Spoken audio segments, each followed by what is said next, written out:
kwizihiza isabukuru y'imyaka 8 abakoze nagerageje kunyura muri makeya mu kiliziya kugira ngo n'abarwayi bacu tubereyeho bumve ko nabo tubazirikana kandi batekereza umunota ku munota. Rero groupe inshuti z'abarwayi yatangiye mu mwaka wa 2015, ariko icyo gihe ntabwo ari groupe, rwari urubyiruko twakoreye muri Kigali nk'uko n'ubundi twese rero abana twese tuvuka muri Kigali, umwe yajya aturuka mu madiyoseze atandukanye, ariko kubw'ijwi ry'umubyeyi byaduhuzaga Radio Maria. Ikiganiro cy'amahoro ya Kristo cyaje ari umugisha ukomeye, ni nacyo cyabyaye inshuti z'abarwayi, kuko uko twahamagaranaga twifurizanya amahoro ya Kristo niho haje kuvaho n'igitekerezo cy'inshuti z'abarwayi zaje. Ku itariki 27 z'ukwezi kwa 12 2014 nibwo Radio Maria yateguye umukuro w'amatsinda y'inshuti za Radio Maria. Rero nabo bavandimwe urumva guhamagara kuri radio buri munsi, Damascene kuri Nyarubuye, ari kuri Remera, Nzaramba Hareje na Pacisi, ariko avuga Inyanza muvandimwe Innocent, Solange, nabo urumva ko bari inshuti za Radio Maria. Habayemo yuko uwo mukuru nabo barawitabiriye nk'inshuti za Radio Maria. Uwo munsi bavuye nibwo babonye yuko kuko ibintu groupe y'urubyiruko 9 bavuye mu mujyi wa Kigali bakerekeza i Muhanga aho Radio Maria yakoreraga muri murabizi ko Radio Maria ivuka yakoreraga muri za nyubako za Iseka n'umuhuro w'inshuti za Radio Maria niho wabereye. N'urwo rubyiruko rero rwitabiriye umuhuro w'inshuti za Radio Maria. Rero bava i Muhanga bazi Kigali niho igitekerezo cyavuye. Basanze kuguma gutyo kusuzanya kuri telefone bitahagarara aho ngaho, bahitamo yuko bashaka ikintu cyazajya no kibahuza kikaduhuza muri rusange, tukagira umunsi wo guhuriraho tukaganira. So rero basanze ikintu cyaba cyiza ari uko mu butumwa bwa Radio Maria bwo gufasha Radio Maria mu buzima bwabo bwa buri munsi, ariko hazamo no gusura abarwayi.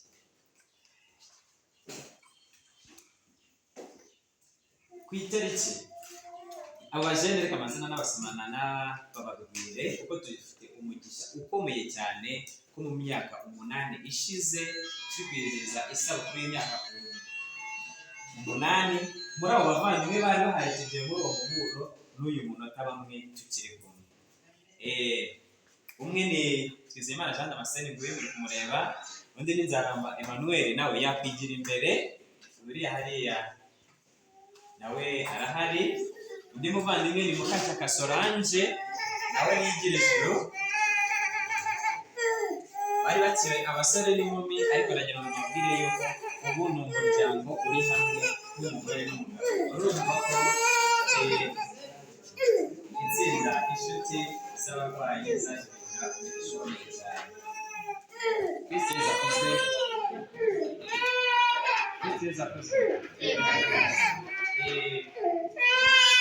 tugize umugisha ukomeye cyane wo kwakira umwe mu bashyitsi twari dutegereje, yitwa Rosette. Aturutse kure cyane, aturutse muri paruwasi ya Kibangu muri diyoseze ya Kabgayi. N'urugendo ntabwo ruba rworoshye, ariko dushimira Imana yuko ageze amahoro abana n'urubuga. Duha ikaze n'abavandimwe baje bamuherekeje, rwose ni karibu.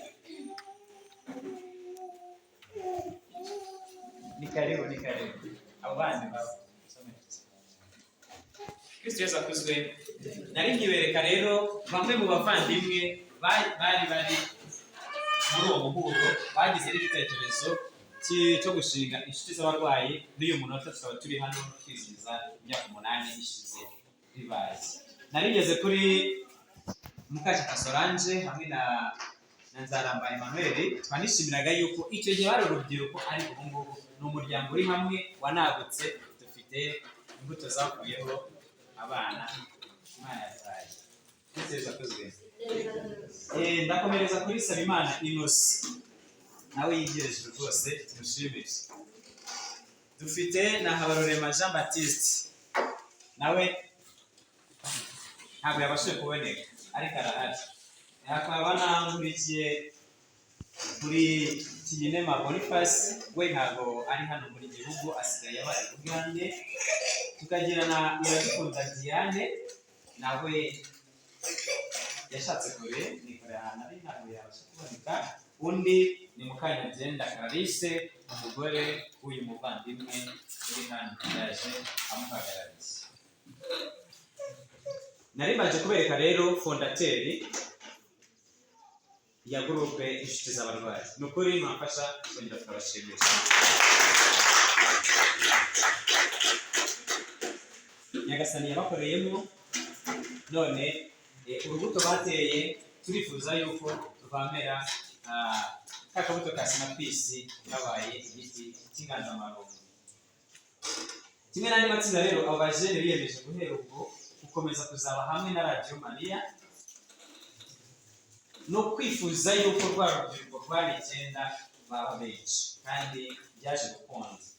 Ku itariki 4 z'ukwezi kwa mbere 2015, igikorwa cya mbere cyarabaye batekereza igikorwa cyo gukora.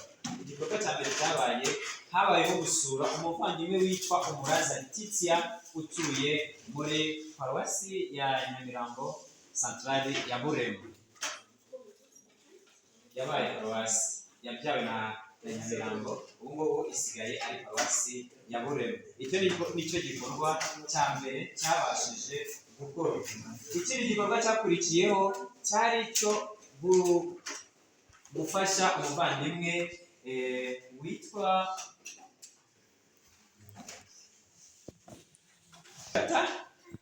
muri paruwasi ku Gisenyi ni Muhaci. Yari umurwayi wifuzaga kujya mu isengesho rya Obariti.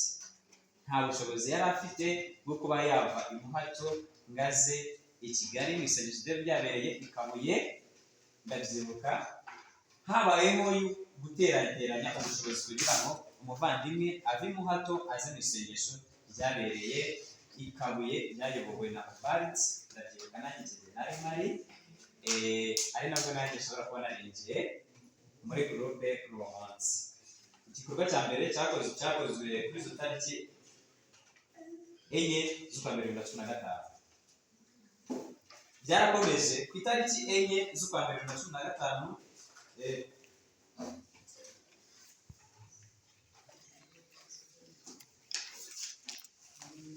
nyuma y'uko umurwayi asuwe Letitia n'umuvandimwe akaza aturutse i Muhato, igikorwa cyarushijeho noneho gukomeza gutera imbere, n'abavandimwe bakomeza kugenda biyunga kuri rwa rubyiruko. Ntitwari tukiri urubyiruko kuko twari twamaze kugira n'ababyeyi, abapapa, inshuti, ku buryo rwose byagezeho itsinda rirakomera, tuba abantu benshi.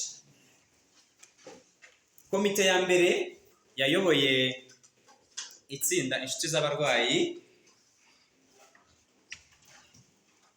yari iyobowe n'umuvandimwe witwa Solange Mukashyaka, ari we wuyu.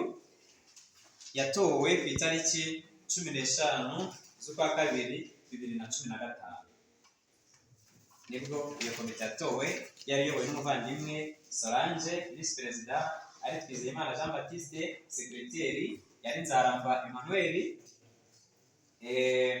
umubitsi yari Sabimana Innocent n'abakitubikira, abajyanama yari Afrika Auguste na Mukanyabyenda Clarisse.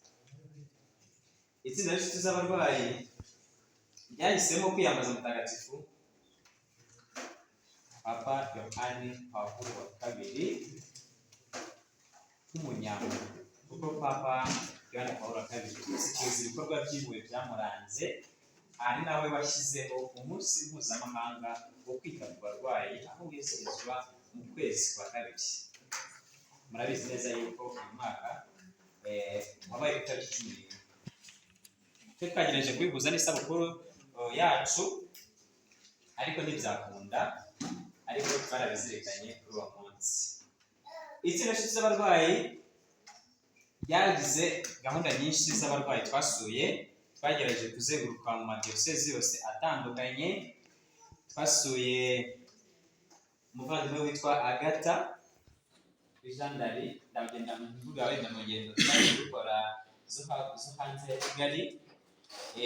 Twasuye abana babana n'ubumuga butandukanye bari mu Irango. Twagize amahirwe akomeye yo gusura umuvandimwe wari uri i Muhanga. Twagize amahirwe akomeye cyane yo gusura umuvandimwe witwa Tereza Wizaza muri diyoseze ya Kibungo.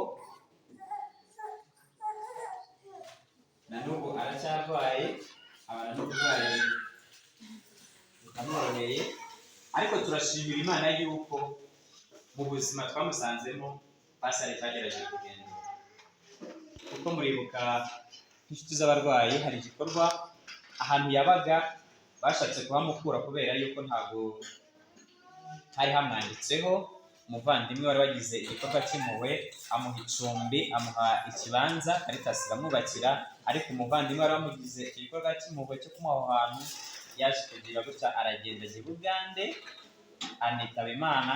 Abo yasize abavandimwe be bashaka kugira gute guhita bamwaka hahandi yamuhaye na rya cumbi ngo bamukuremo.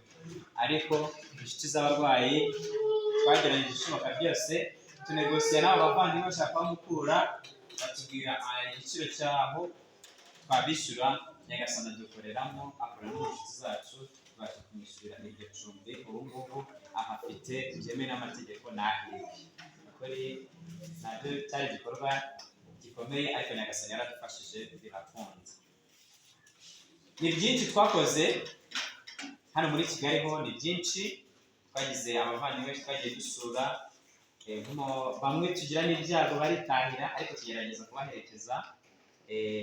Nk'umuvandimwe wari utuye hano hafi Sainte Famille muri Paruwasi, ni babiri kuko dufite na umuvandimwe wo mu Kiyovu, bose bitahiye. Tukagira n'abo mukecuru nabo hano mu Kiyovu wakundaga kutubwira ngo mwabana mwe Imana ni Imana. N'ubu ngubu turakimwibukiraho cyane. So no mu Gatenga ni benshi. Tukagira nanone n'umugisha w'uko hari abo twasuye Nyagasani agakora ibitangaza, na za ndwara zari zikomeye zigakira. Umuvandimwe twasuye Kicukiro witwa Chantal yararwaye kanseri yo mu kaguru benda ku gace, ariko kubw'amasengesho gusenga kanseri irakira. Dufite umuvandimwe witwa Rose, akana kitwa Roza kari yatwaye umutima ku Muhima. Twagiye kusura yaraheze mu nzu, kanseri yarafashe igice cyose cy'akaguru, gukungana nka gutya atabasha gukura hasi, ariko kubw'amasengesho bwo gusenga hamwe n'Imana, Nyagasani arigaragaza, akora ibitangaza, abona ubuvuzi, akaguru bagaca kanseri itarajya hejuru. Ubu ngubu umwana n'inyunganirangingo, ubu ngubu ntarwara amenya ko rwose yararwaye kanseri. Twishimira kandi dushimira Imana ko yabashije kutwereka umurimo twihaye. Ese ubundi bimeze gute? Ese mwebwe mwita ku barwayi mugize gutya namwe mu muhura n'ikibazo cy'uburwayi mwabigenza gute? Ntabwo tuzabyibagirwa ubwo twakoraga impanuka ku itariki 11 z'ukwezi kwa gatandatu 2017. Ntabwo tuzabyibagirwa turimo tujya Jandari, imodoka twari turimo ikora impanuka, bamwe muri twe barakomereka, abandi bagira imvune nta n'ubuzi bakurikirana, ariko ntabwo twabyinubiye. Twabonye yuko wa musaraba dutwaje abarwayi byenda duhumuriza. Ese twebwe byaremera gute? Ntabwo byaducira gerere, ahubwo byaduhaye imbaraga noneho zo kugira gute zo gukomera, zo kumva kuko umurimo turimo tugomba gukora n'umutima mwiza. Urugendo ntabwo rwakunze icyo gihe, rwarasubitswe kubera ko Sekibi yaratwitambitse, ariko Nyagasani aradutabara, nyuma turongera dusubukura urugendo, turongera dusubirayo. Kandi umuvandimwe arishimye agata na n'isaha ikintu niyo tuvuganye ngo ikintu cyamushimishije, ariko inshuti z'abarwayi tujya kumusura. Ntabwo twakwibagirwa umuvandimwe twagiye gusura i Muhanga arwaye diyabete, yabaga mu nzu ingana gutya. N'uyu munsi twagomba kuba twamutumiye yaje, ariko habamo imbogamizi z'uko yagera i Kigali, ariko atubwira yuko yifatanyije natwe.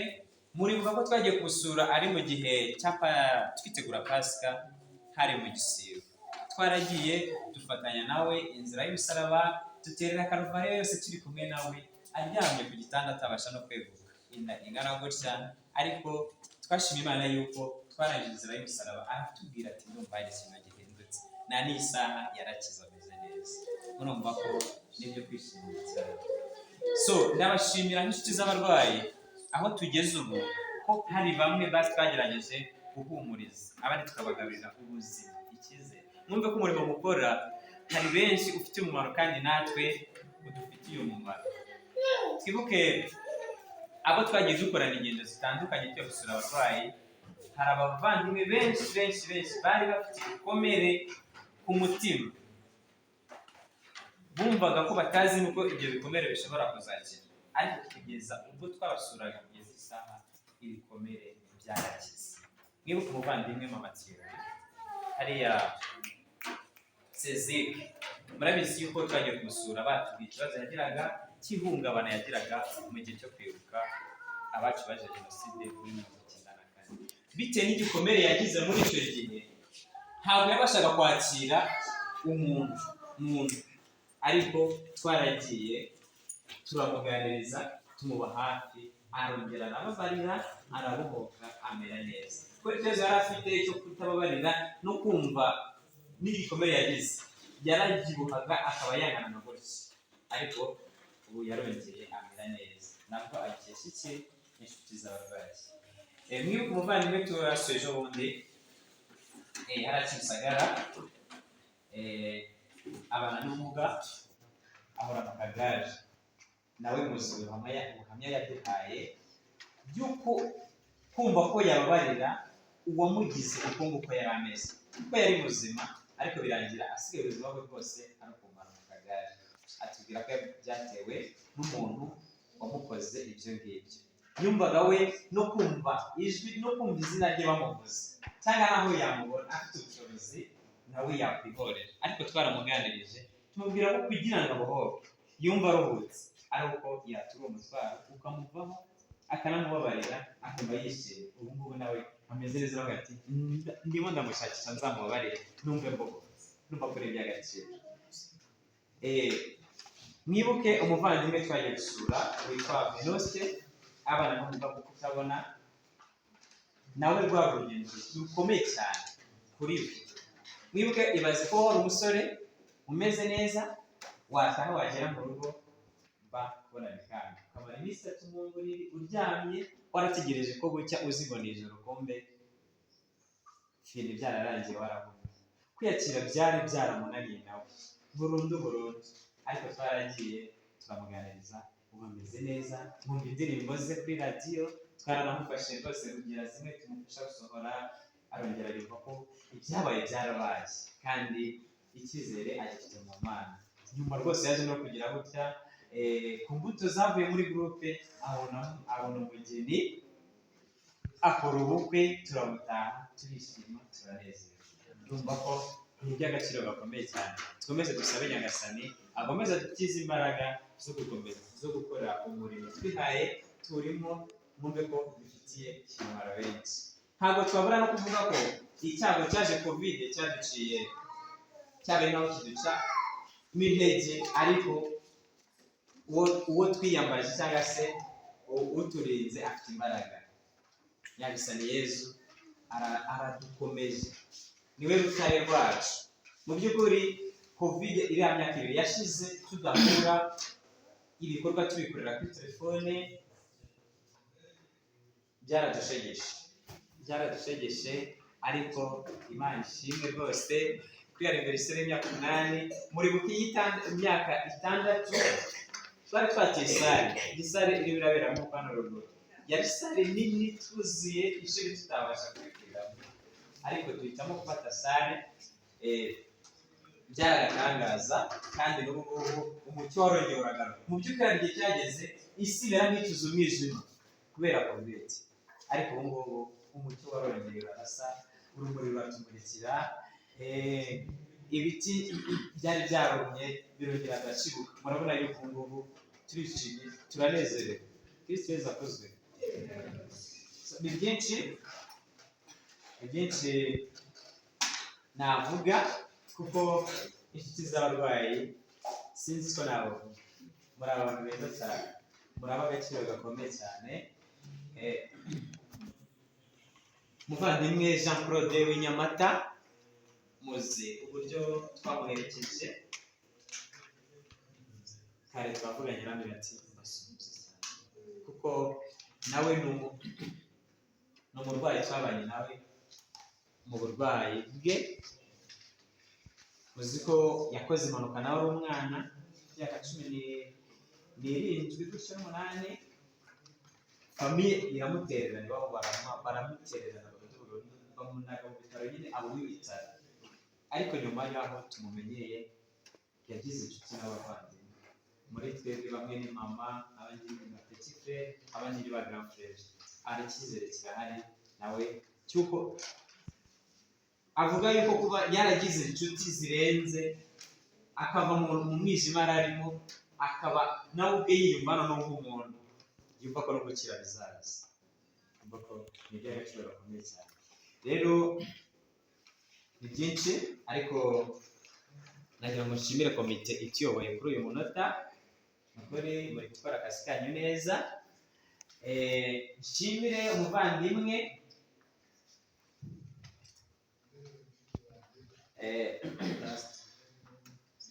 Vedaste yatuwe mu bihe bitari byoroshye atubera perezida nyuma aza kwimukira iririma kujya aboneka buri munsi biramugora ariko murabona yuko aratuzirikana umunsi ku munsi n'uyu munsi murabona yuko yaje kwifatanya natwe muri anniversaire twishimira imyaka 8 tumaze rero munyemerere nsoreza ahangaha ariko nsabe buri umwe wese uri hano kongera kumva agaciro k'umurimo twahamagariwe twongera kuha agaciro ijwi rya papa Yohani Paul wa II aduhamagarira buri munsi atubwira ngo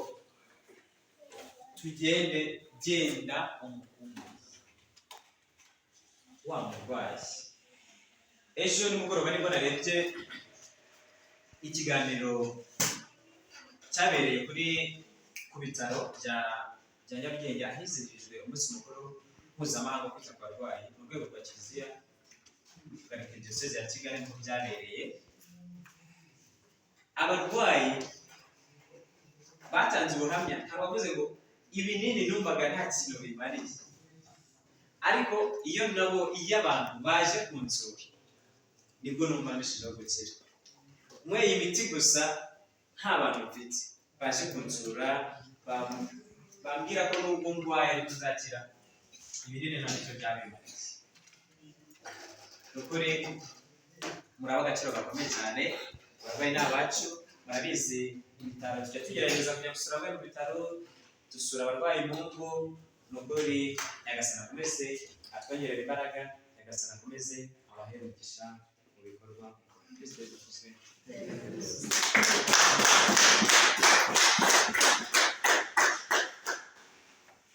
arakoze cyane banasenga umva Porote